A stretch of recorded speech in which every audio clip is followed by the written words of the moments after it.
Hello दोस्तों, नमस्कार। कैसे हैं आप सब। एक बार फिर मैं नम्रता आपका स्वागत करती हूं अपने यूट्यूब चैनल नम्रता क्लासेस में। दोस्तों, ये video net JRF set TGT PGT इत्यादि सभी प्रतियोगिता परीक्षाओं के लिए बहुत महत्वपूर्ण है। तो वीडियो को अंत तक देखते रहिए और मेरे साथ बने रहिए। दोस्तों, मैं आपको हिंदी साहित्य का इतिहास पढ़ा रही हूँ। आज मैं आपको आदिकाल पढ़ाऊंगी। आदिकाल को भी भिन्न भिन्न भागों में विभक्त करके बताऊंगी। तो आगे बढ़ते हैं, आते हैं आदिकाल। देखिए, आदिकाल में दो हैं, पहला प्रकरण और प्रकरण दूसरा। पहले प्रकरण में प्रस्तावना है और दूसरे प्रकरण में सिद्ध जैन नाथ 3 आते हैं। उसके बाद जैन में प्रबंध और मुक्तक आते हैं। उसके बाद प्रबंध काव्य में विशुद्ध धार्मिक, ऐतिहासिक और रासो आते हैं। अब मैं आपको प्रकरण 1 प्रस्तावना पढ़ाने जा रही हूँ। प्रस्तावना में हिंदी साहित्य का आदिकाल, जैसा कि हम जानते हैं, संवत 1050 से लेकर 1375 अर्थात राजा भोज से लेकर हमीर के समय के कुछ पीछे तक माना जाता है। यह आचार्य रामचंद्र शुक्ल के अनुसार है। और फिर आते हैं इसमें दूसरा प्रकरण में सिद्ध साहित्य आते हैं। सिद्ध साहित्य की जानकारी हमें पंडित हरप्रसाद शास्त्री के बौद्ध हो गया बौद्ध गान व दोहा से मिलता है। इसकी भाषा बंगाली थी। सिद्ध साहित्य में 84 सिद्ध थे। याद रखिएगा, सिद्ध साहित्य में 84 सिद्ध थे, जिसमें सरप्पा सबसे बड़े थे और लुइपा सबसे प्रभावशाली शिष्य थे। और सिद्ध साहित्य में 4 स्त्रियां भी हैं। आचार्य रामचंद्र शुक्ल इनके बारे में कहते हैं, सिद्ध जाति के खंडन स्वयं है। सिद्ध जाति के खंडन स्वयं है। ये किसने कहा? आचार्य रामचंद्र शुक्ल। किसके बारे में कहा? सिद्ध के बारे में। अब पता सिद्ध साहित्य में कौन कौन आते हैं। अब उससे पहले मैं आपको सिद्ध साहित्य के बारे में थोड़ा बहुत और बता देती हूँ। सिद्ध संप्रदाय बौद्धों का विकास की एक कड़ी है। ईसा की पहली सदी में बौद्ध हीनयान और महायान 2 संप्रदाय में बांटा गया था, जिसमें हीनयान में बौद्ध धर्म का चिंतन पक्ष था और महायान में व्यवहारिक पक्ष था। कुमारिक और शंकराचार्य ने दर्शन ने बौद्ध धर्म पर आघात किया। जीवित रहने के लिए बौद्ध धर्म को अपना रूप बदलना पड़ा। जनता को अपने प्रभाव में लाने के लिए अभिप्राय से बौद्ध संप्रदाय ने तंत्र और अभिचार्य मतलब भोग विलास का आश्रय ग्रहण किया। तो अब बढ़ते हैं, इसमें सिद्ध में कौन कौन से आते हैं। पहला देखिए, सरहप्पा आते हैं, जिनका समय 769 ईस्वी है। इन्हें हिंदी का पहला कवि माना जाता है। ये जाति से ब्राह्मण तथा नालंदा के रहने वाले थे। बौद्ध परंपरा में दीक्षित होने के कारण इनका नाम राहुल भद्र पड़ा और ब्रजयान के विशेषज्ञ होने के कारण इन्हें सरोज ब्रज कहा जाता है। इन्होंने सर बनाने वाले की कन्या को जोगिनी बना के उनसे विवाह किया और स्वयं सर बनाने का कार्य किया, इसलिए इनका नाम सरहप्पा पड़ा। इसमें इनको कुछ कुल 32 ग्रंथ बताए जाते हैं, जिनमें चर्या गीत कोश और दोहा कोश महत्वपूर्ण है। चर्या गीत कोश जो है उसको प्रकाशन इसका प्रबोध चंद्र बागची ने किया और इसकी भाषा परिनिष्ठित अभ्रस है। अब आते हैं दूसरे कवि की तरफ, सबरपा। ये इनके शिष्य थे।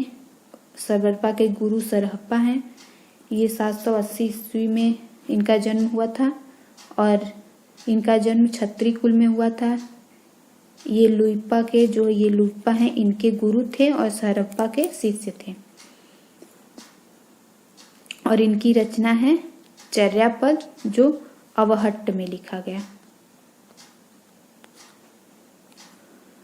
अब आते हैं लुइपा। लुइपा का जन्म 820 ईस्वी में हुआ था। ये अत्यंत प्रभावशाली सिद्ध थे। ये अपनी साधना में इतने ऊंचे थे कि उड़िया और बंगला के शासक इनके शिष्य हो गए थे। अब इनकी कोई रचनाएं नहीं हैं। अब आते हैं डोंगपा। ये विरूपा के शिष्य थे। इन्हें सहज जीवन और सरल रास्ते को साधना का मार्ग बताया। और इनकी रचनाएं हैं योगचर्या, अक्षयद्वीपोपदेश, डोम्बी गीतिका।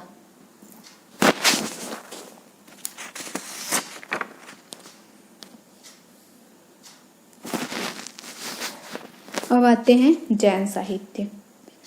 जैन साहित्य के बारे में बताते हैं आपको। देवेंद्रनाथ जैन ने जैन साहित्य की जानकारी मिलती है देवेंद्रनाथ जैन से। किससे? देवेंद्रनाथ जैन से जैन की जानकारी मिलती है। इन्होंने अपभ्रंश भाषा और साहित्य में जैन साहित्य का परिचय दिया। किस भाषा में? अपभ्रंश भाषा में और साहित्य में जैन साहित्य का परिचय दिया। इनकी पुस्तक का नाम अपभ्रंश भाषा और साहित्य है। जैन धर्म के संस्थापक कौन थे? ऋषभदेव। और इसमें 23वें तीर्थंकर पार्श्वनाथ और 24वें तीर्थंकर महावीर प्रसाद द्विवेदी थे। आचार्य रामचंद्र शुक्ल ने सिद्ध जैन नाथ को सांप्रदायिक रचना कहकर वीर गाथा काल में स्थान नहीं दिया, बल्कि इसे अपभ्रंश के अंतर्गत माना है। तो याद रखिएगा, आचार्य रामचंद्र शुक्ल ने इसे अलग अलग संप्रदाय में नहीं बांटा है, बल्कि इसे वीर गाथा काल मतलब अलग अलग संप्रदाय में करके इसे वीर गाथा काल में स्थान नहीं दिया है, बल्कि इसमें अपभ्रंश के अंतर्गत इसको रखा है। जैन साहित्य में सर्वाधिक संख्या में जीवन चरित प्रबंध काव्य मिलते हैं। तो प्रबंध काव्य ये हैं, जैन साहित्य में सर्वाधिक जीवन चरित प्रबंध काव्य मिलते हैं। अब प्रबंध काव्य के बारे में पढ़ लेते हैं, कौन कौन क्या क्या है। तो प्रबंध काव्य में पहले आते हैं विशुद्ध धार्मिक, जिसमें पहले हैं स्वयंभू 8वीं सदी के। इनकी कुल 5 कांड हैं। इन्होंने 5 कांड लिखा पौंचरियों में। पौंचरियों को जैन रामायण भी कहा जाता है, जिसमें 5 कांड लिखा गया है।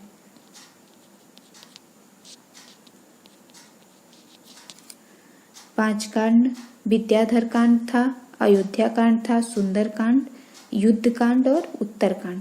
इसको आप ट्रिक से भी पढ़ सकते हैं। विद्या ने अयोध्या में सुंदर युद्ध का उत्तर दिया, मतलब विद्या से विद्याधर कांड हो गया, अयोध्या कांड अयोध्या हो गया, फिर में सुंदर कांड युद्ध कांड का उत्तर दिया, मतलब उत्तर कांड। अब दूसरे आते हैं हरिवंश पुराण। इसको रिट्ठर रेमी चरियू भी कहते हैं, रिट्ठर रेमी चरियू। इसमें महाभारत की अनेक कथाओं का संकलन की शंका का निवारण किया गया है। कृष्ण जन्म, बाल लीला, रास लीला का वर्णन इसमें किया गया है। अब आते हैं स्वयंभू छंद।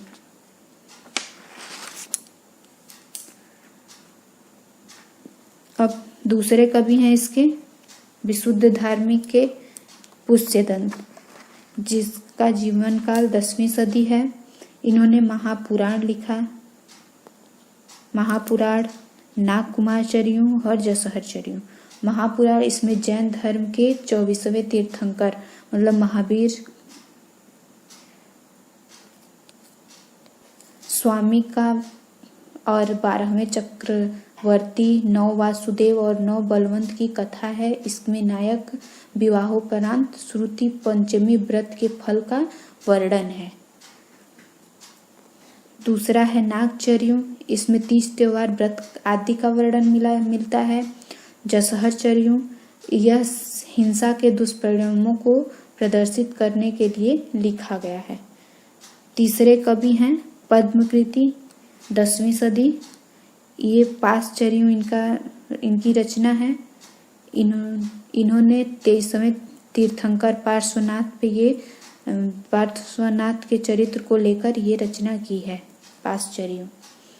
अब आते हैं धवल 10वीं सदी, इनकी रचना है रिट्ठल रेमी चरियू। एक ये विशालकाय ग्रंथ है, देखिए 2 ठो है, इसमें बिल्कुल भी मत आप गलती करिएगा। स्वयंभू भी रिट्ठल रेमी चरियू लिखते हैं, जिसको हरिवंश पुराण कहते हैं, और धवल भी रिट्ठल रेमी चरियू लिखते हैं। अब आते हैं धनपाल 10वीं सदी, भविष्य कहा। इनकी रचना है।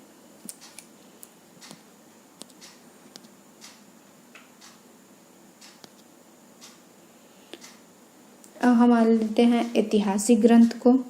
ऐतिहासिक ग्रंथ में पहले आते हैं हेमचंद्र, जिनकी रचना है कुमारपाल। फिर सोमप्रभु दूसरे आते हैं, सोमप्रभु सूरी, इनका कुमारपाल प्रतिबोध। फिर धर्मसूरी आते हैं, स्वामी रासा विजय सेन रूसी आते हैं, जिसकी रचना है रेवंतगिरी रासा। मेरुतुंग आते हैं, जिनकी रचना है प्रबंध चिंतामणि। फिर आते हैं अम्बदेव, जिसकी रचना है संघपति संभारास रासा।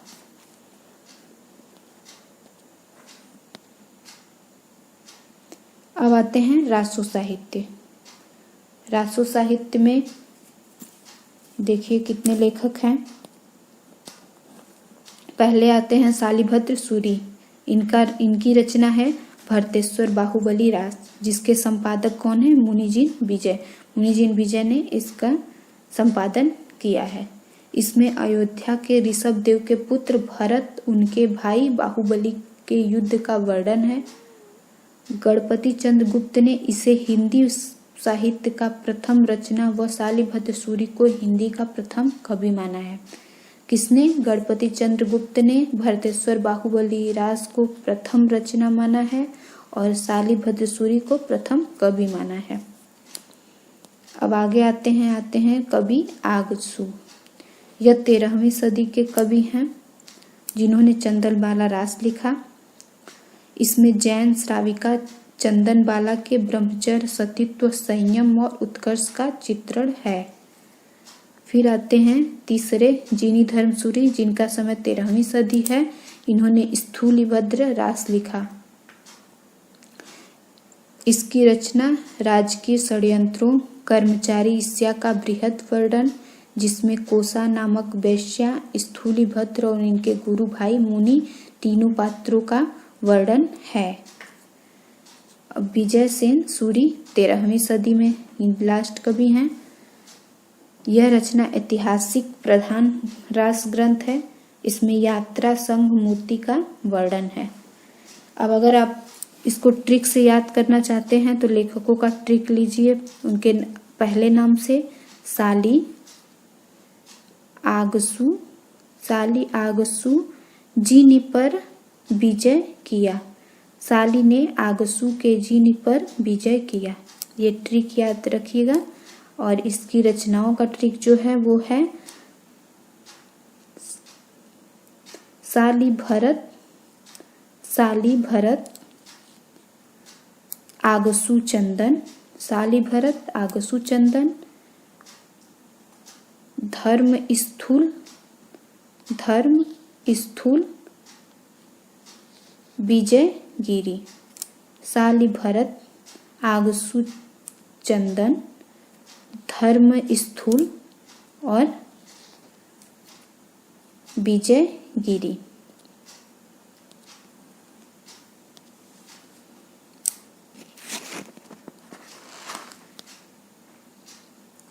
अब आते हैं मुक्तक काव्य। जैन साहित्य में जो मुक्तक काव्य हैं उसके बारे में देख लेते हैं।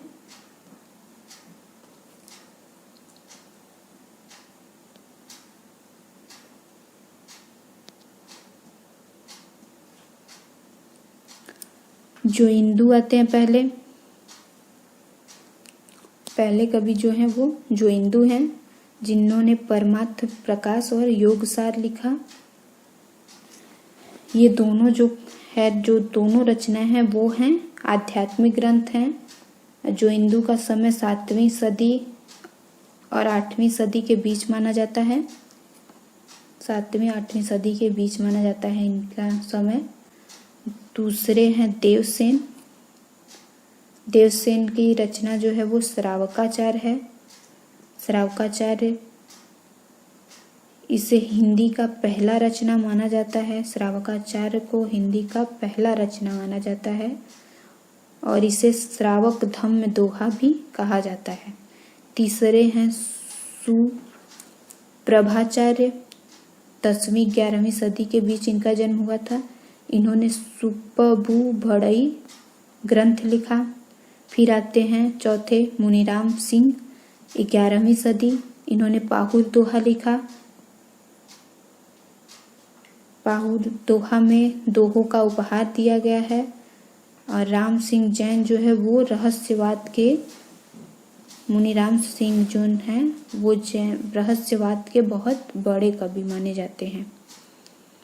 फिर पांचवा आते हैं जिनी धर्मसूरी, 12वीं सदी, चरचरी, इनकी रचना जो है वो चरचरी, उपदेश रसायन, कालस्वरूप कुलम। अब आते हैं छठवां मयानंद मुनि, इनकी रचना जो है वो दोहा वेली है, जिसे पाहुर दोहा भी कहते हैं।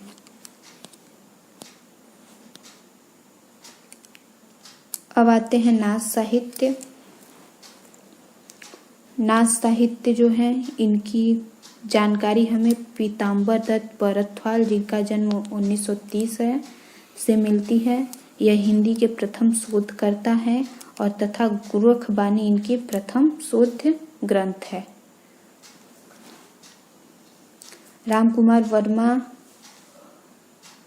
जो है उन्होंने गोरखनाथ की शाखा विशेष के प्रवर्तक माने जाते हैं। नाथ संप्रदाय के प्रवर्तक गोरखनाथ हैं। राम कुमार वर्मा ब्रजयान, सहजयान और नाथ से इसका संबंध जोड़ते हैं, जबकि हजारी प्रसाद द्विवेदी इनका संबंध शैवों से जोड़ते हैं। राम कुमार वर्मा ने लिखा, गोरखनाथ जिस शाखा विशेष के प्रवर्तक माने जाते हैं वह दार्शनिकता के सहयोग से पतंजलि के हठ योग से सहयोग रखती है। अब आते हैं गोरखनाथ। गोरखनाथ ने कुल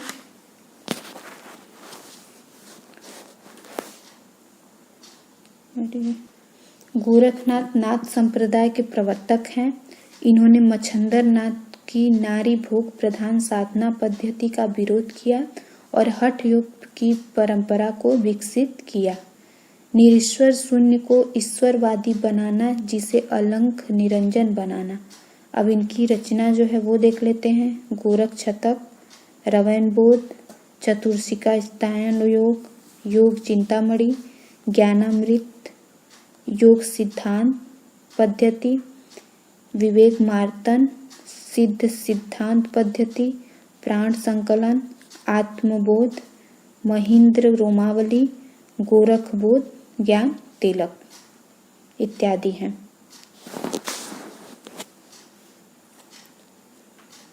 अब थोड़ा बहुत नाथ साहित्य की विशेषता के बारे में जान लेते हैं। नाथ संप्रदाय शैव संप्रदाय का विकसित रूप है। नाथों ने हठ योग का प्रचलन किया। प्रधान रस शांत रस है। इसकी जो प्रधान रस है वो शांत रस है। छंदों में साखी, चतुष्पदी, चौखड़ियाँ, दोहा, चौपाई इत्यादि मिलते हैं। भाषा अपभ्रंश और हिंदी है। आशा करती हूँ कि इस वीडियो में जो पढ़ाई हूँ वो आपको बहुत अच्छे से समझ में आया होगा। मुझे सपोर्ट करने के लिए लाइक, सब्सक्राइब और शेयर जरूर करें। धन्यवाद।